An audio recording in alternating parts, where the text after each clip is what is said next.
Le Saint-Esprit ne manque jamais de rendre témoignage à l'œuvre du calvaire, du moment où, en toute sincérité de cœur, vous désirez être délivré de la puissance du péché. Il n'y a pas un péché, fût-il le plus grand, qui ne puisse disparaître de vous et vous laisser libre. Si le Seigneur est mort, il est mort une seule fois pour le péché. Maintenant qu'il est vivant, il est vivant pour Dieu. Mettez-vous aussi bien dans l'esprit que vous êtes mort. Romains 6, 10, 11. Votre part est de vous considérer comme mort, même si vous ne le comprenez pas, de vous compter non seulement pour mort, mais de vivre dans l'instant présent comme mort au péché. Et cela, de par votre choix, votre propre volonté, alors que le péché ne règne donc plus. Romains 6, 12. C'est le seul moyen d'avoir la victoire sur Satan, car c'est par le péché volontaire ou inconscient qui nous tient. Et ce n'est qu'en saisissant cette vérité révélée dans Romains 6 que nous serons libérés, quand le diable nous attaquera, nous tentera, ou que nous sentirons le besoin d'être délivrés d'un péché quelconque. Répondons-lui triomphalement sur cette base de ma mort personnelle avec Christ. Je suis maintenant mort à ce péché et il ne régnera pas sur moi. À ce moment-là, le Saint-Esprit vous applique la puissance de la mort de Christ, rompt les liens avec le péché, et vous perdez même le désir de pécher. Dieu soit béni, la victoire est gagnée par la mort, car celui qui est mort est affranchi du péché.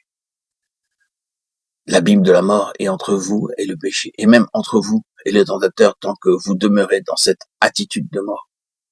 Et de plus, si vous voulez remporter la victoire sur l'ennemi qui tient une autre âme enchaînée, avant de rien entreprendre, il faut que vous soyez sûr de votre base de Romains 6, car le seul endroit où l'ennemi n'est pas de puissance, c'est le terrain de la croix.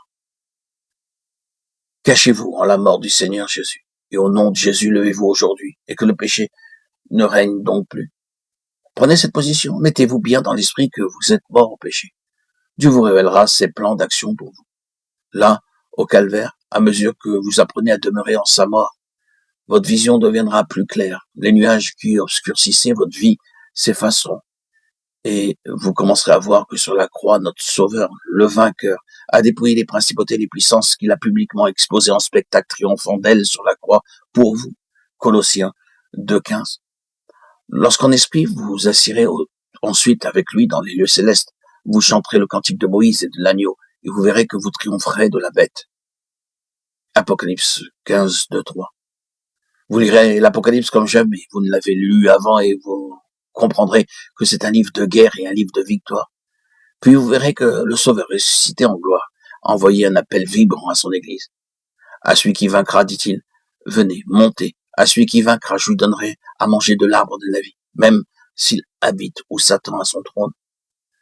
À celui qui vaincra, je lui donnerai puissance sur les nations. Parce que tu as gardé ma parole et que tu n'as pas renoncé à mon nom. À celui qui vaincra, je le ferai asseoir avec moi sur mon trône, comme j'ai vaincu et me suis assis. Et celui qui était assis sur le trône dit, voici, je vais faire toutes choses nouvelles. Apocalypse 21, 15. Celui qui vaincra héritera toutes choses. Oui, il est écrit héritera. Le salut est un don. Mais il y a un héritage de victoire, une récompense. Héritera. C'est maintenant qu'est venu le salut, la force et le règne de notre Dieu et la puissance de son Christ. Car l'accusateur de nos frères, qui les accusait jour et nuit devant Dieu, a été précipité. Ils l'ont vaincu par le sang de l'agneau et par la parole à laquelle ils rendaient témoignage et ils n'ont point aimé leur vie, mais ils l'ont opposé à la mort. Apocalypse 12, 11. À la mort. Jusqu'à la mort. Oui, la mort est le secret de vaincre par le sang et par la parole de notre témoignage. Que Dieu vous la donne à tous. Nous marchons en avant, en brûlant nos vaisseaux et en coupant les poings derrière nous, car nous ne pouvons plus regarder en arrière. Il faut marcher en avant vers le prix, vers le but. Si le Seigneur veut faire de vous un pionnier et que vous puissiez faire voir aux âmes la gloire du Seigneur ressuscité, la victoire sur l'ennemi et la victoire de sa mort, vous frayez le chemin pour eux, comme le Seigneur Jésus le fit pour vous. Suivre ses pas, et elles suivront les vôtres aussi. Frères et sœurs, bien-aimés, enfants de Dieu, chers amis, auditeurs, auditrices, que le Seigneur vous compte parmi ceux qui lui conduisent les âmes pour sa gloire.